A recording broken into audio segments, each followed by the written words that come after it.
I never imagined that one day I would stand at the edge of my life, watching everything I had built collapse like shattered glass. The night was quiet, unnervingly so, as I lay on the stiff bed of a cheap hotel room, staring up at the ceiling.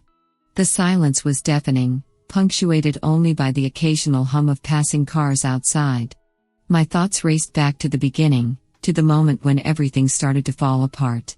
My name is Mark, and I have a confession to make. I ruined my own life. I had everything: a beautiful wife, Christine, who was the love of my life, and a son, Daniel, who looked up to me with wide, innocent eyes that once saw me as a hero. But somewhere along the way, I let it all slip through my fingers. It all started innocently enough, with little moments of discontent that I convinced myself were just part of the routine.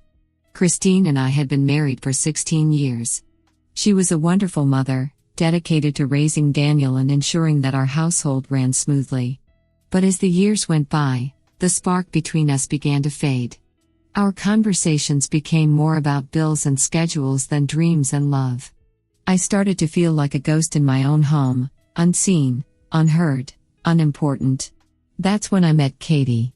She was everything Christine wasn't, or at least, that's what I told myself. She was vibrant, carefree, and spontaneous. Meeting her was like being handed a lifeline. She made me feel alive again, like I was someone worth noticing. She had 2 kids from a previous relationship, and while that should have been a red flag, it wasn't. Instead, it became part of the fantasy, an opportunity to start over, to build something new and exciting. The day I left Christine and Daniel is etched in my memory like a scar that will never heal. It was a Saturday morning, bright and sunny, as if the universe was mocking me. Christine was in the kitchen, making breakfast, humming to herself.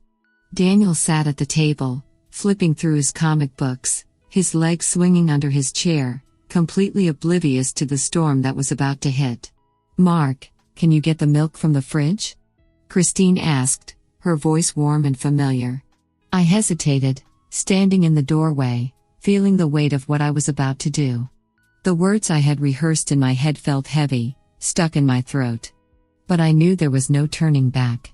"Christine, we need to talk," I said finally, my voice barely above a whisper. She looked up from the stove, a frown creasing her forehead. "What's wrong?" I swallowed hard, trying to muster the courage to say the words. "I'm leaving." Her eyes widened in shock, and for a moment, she just stared at me as if she hadn't heard me correctly. "Leaving? What do you mean, leaving?" I've met someone else," I said, the words tumbling out of me like poison. "Her name is Katie. I'm moving in with her." The silence that followed was suffocating. Christine's face went pale, and the spatula she was holding clattered to the floor. For a long moment, she didn't say anything. She just stood there, staring at me, her eyes filling with tears. "You're joking," she whispered, her voice trembling. "This is a joke, right? Mark, please tell me you're joking." "I'm not," I said, hating myself more with every passing second. "I've thought about this for a long time, Christine. I'm not happy anymore." "We're not happy." "Not happy?" she repeated, as if the words were foreign to her. "Mark, we have a son. We have a life together. You can't just walk away." "I've made up my mind," I replied, forcing myself to stay calm, even though everything inside me was screaming to stop. "I need to do this." Her tears spilled over, and she took a step toward me, her hands shaking. "What about Daniel? What am I supposed to tell him? How am I supposed to explain this to him?" "I'll talk to him," I said quickly, trying to ease the blow. "I'll explain everything." As if on cue, Daniel looked up from his comic book, his wide, innocent eyes darting between us. "Explain what, Dad? What's going on?" My heart clenched painfully in my chest as I turned to face him. How do you tell a 12-year-old that his father is abandoning him? How do you look into his eyes and tell him that you're choosing someone else over him? "Daniel, buddy." I faltered, the words sticking in my throat. "I'm going to be staying somewhere else for a while. Your mom and I." We've decided that it's best for everyone if I leave. His brow furrowed in confusion. Leave? Where are you going? I couldn't bring myself to say it. Not in front of him. Not like this. It's complicated, Daniel. But I'll still see you. We'll still hang out, okay? Christine let out a bitter laugh, wiping her tears with the back of her hand. Hang out? Mark, you're not his buddy. You're his father. You can't just waltz in and out of his life whenever it's convenient for you. Christine, please. I started, but she cut me off. No, Mark. You don't get to just walk away from this. From us. She looked at Daniel, her voice breaking. He deserves better than this. He deserves better than you. The sting of her words hit me hard, but I knew she was right. I had made my choice, and now I had to live with it.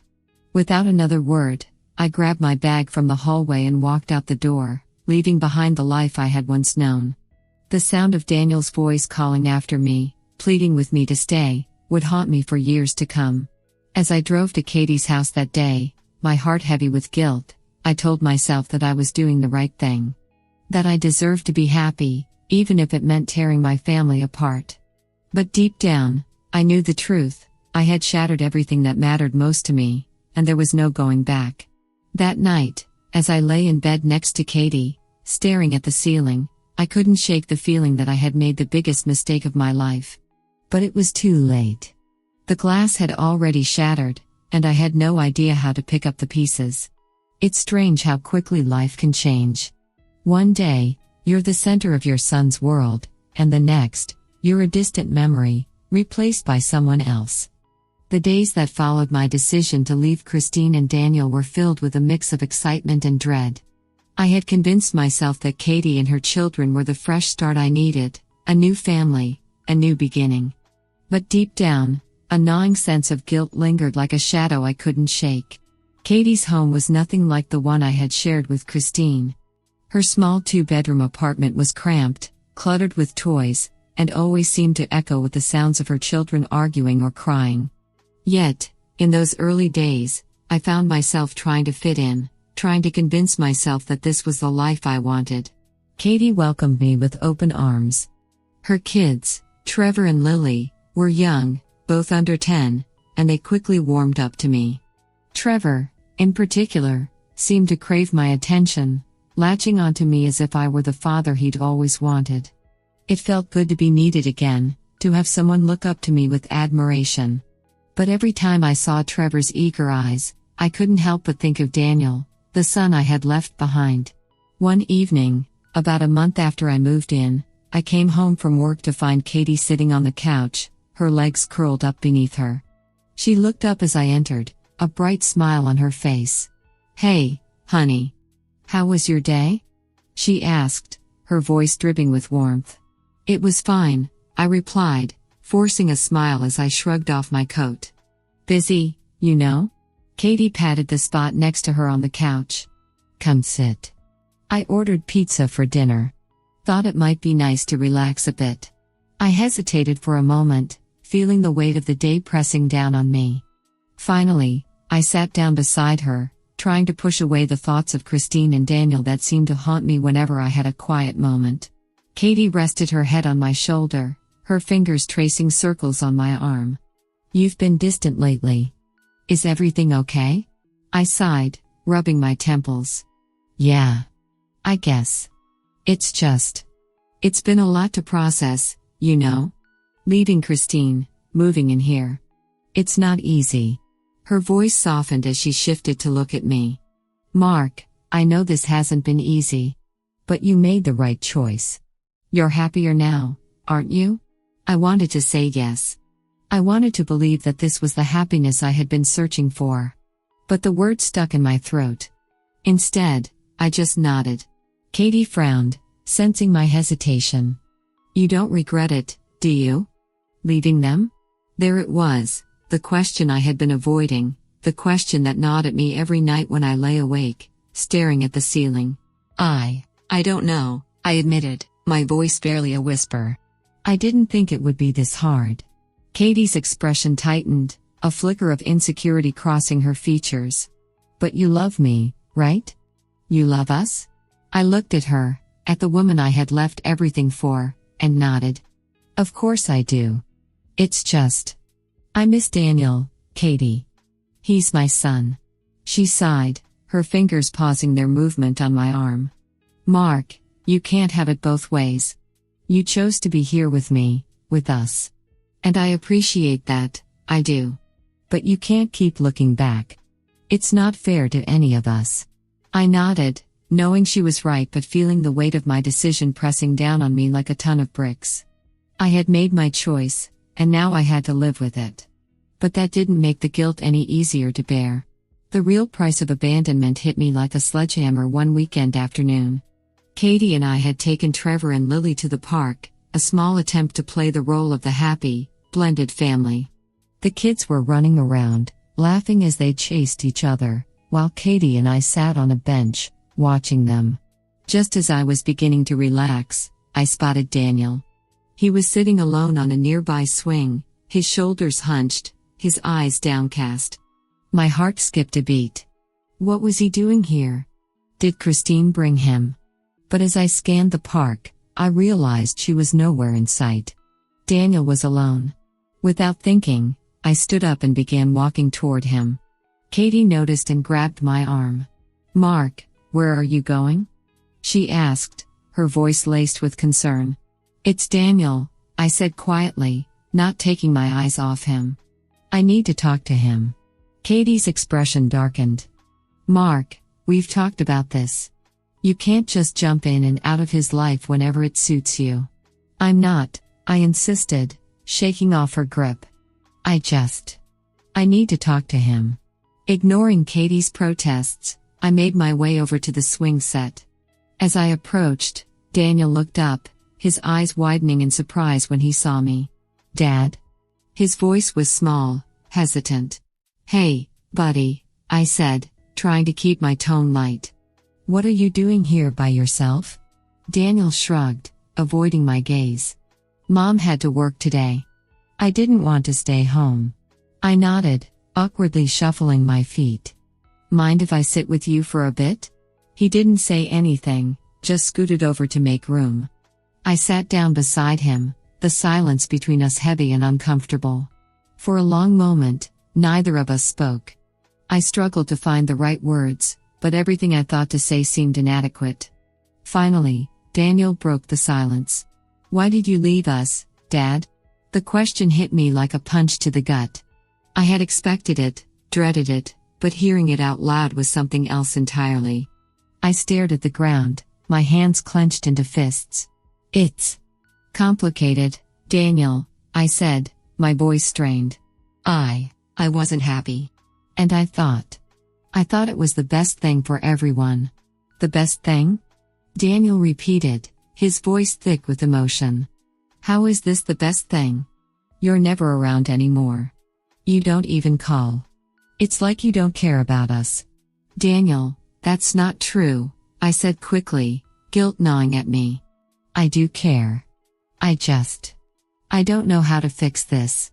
He looked at me then, his eyes filled with pain. You can't fix it, Dad. You broke it.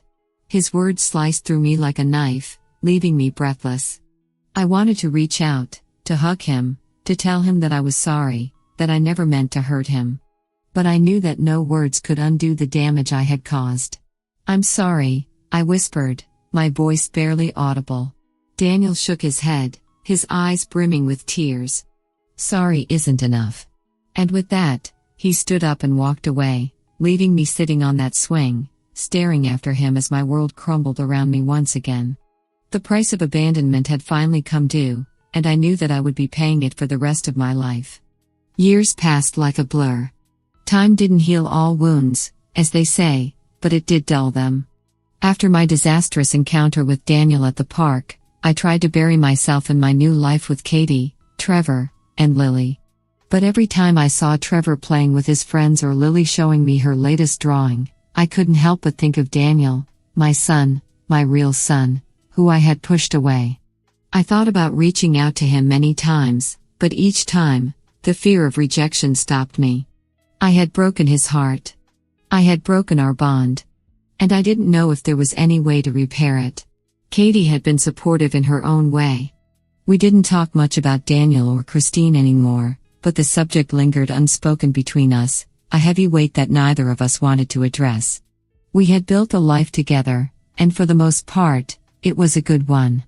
But no matter how hard I tried, I couldn't escape the nagging feeling that I had left a part of myself behind.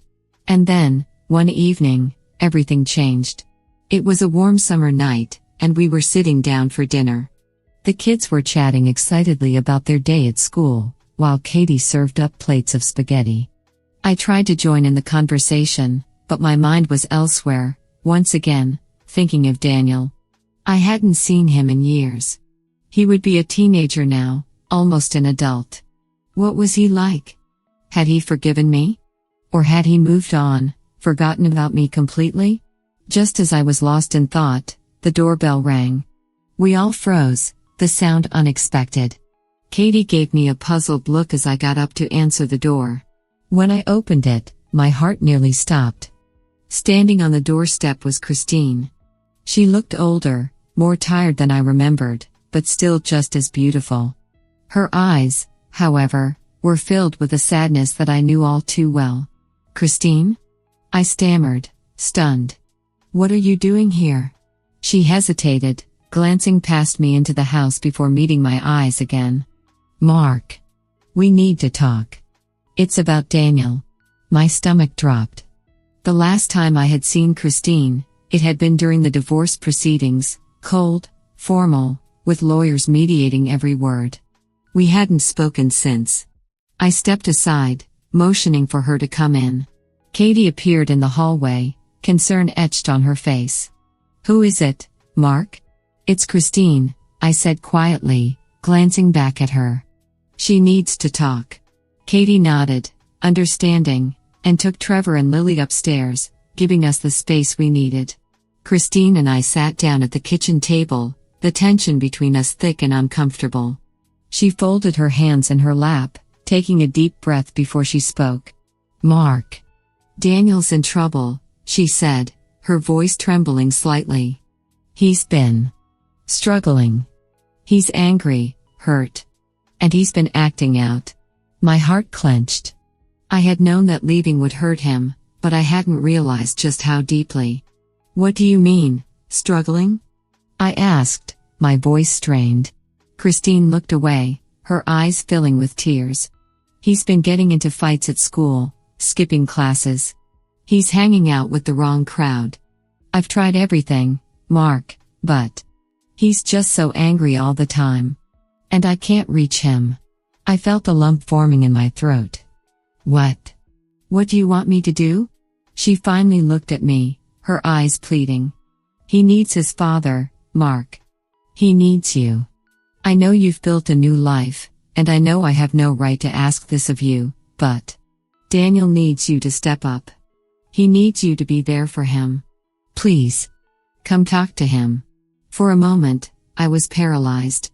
The fear of facing Daniel again, of confronting the pain I had caused, was almost overwhelming. But as I looked into Christine's tearful eyes, I knew I couldn't turn away. I had made a terrible mistake, and this was my chance, maybe my only chance, to make it right. "I'll do it," I said quietly, my voice shaky but resolute. "I'll talk to him." Christine nodded, relief washing over her face. "Thank you, Mark. I hope it's not too late." The next day, I stood outside the small house Christine and Daniel shared, my nerves on edge. The memories of my life here flooded back as I walked up the path, the echoes of laughter, the scent of Christine's cooking wafting through the windows, the sound of Daniel's footsteps running down the hall. It all felt like a lifetime ago. Christine answered the door, giving me a tight smile before leading me inside. "He's in his room," she said softly. "I told him you were coming, but he didn't say much. Just be patient with him, Mark. He's been through a lot." I nodded, swallowing the lump in my throat. "I will." She pointed me down the hallway, and I made my way to Daniel's room. The door was slightly ajar, and I could hear the faint sound of music playing from inside. I knocked gently, but there was no response. Taking a deep breath, I pushed the door open. Daniel was sitting on his bed, his back against the wall, staring at his phone. He didn't look up when I entered. "Daniel?" I said softly, stepping into the room. He glanced at me briefly before returning his attention to his phone.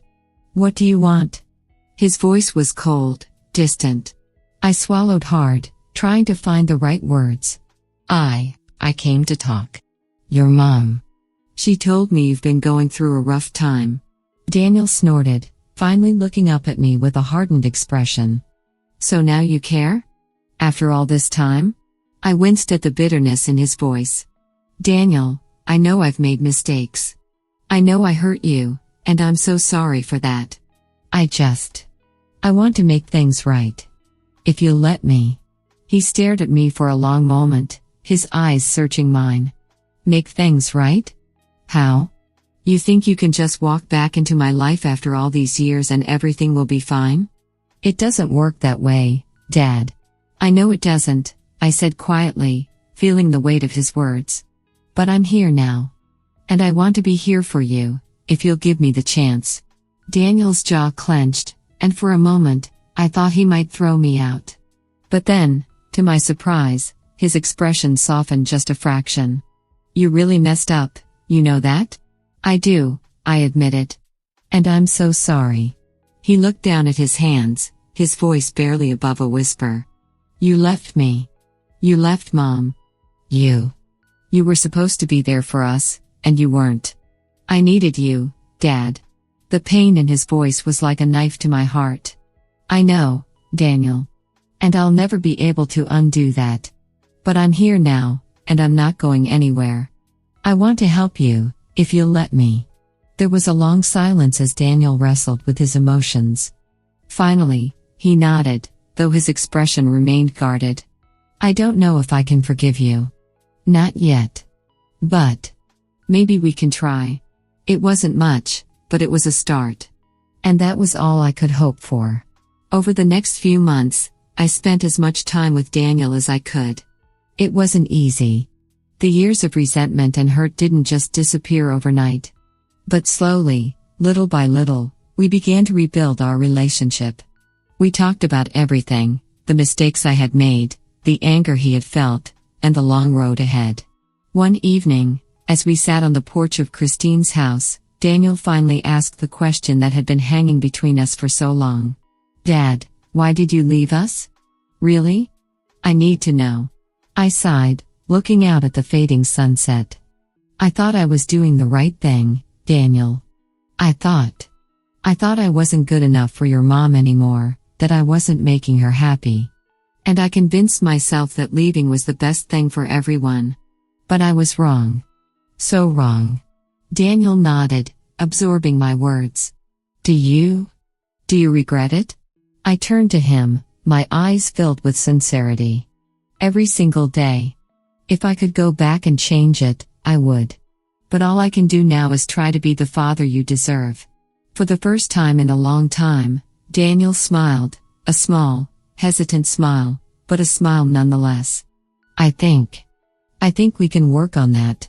It was the beginning of a long road to forgiveness, but for the first time in years, I felt hopeful. I knew it wouldn't be easy, but I was willing to fight for my son, to earn back his trust, one step at a time.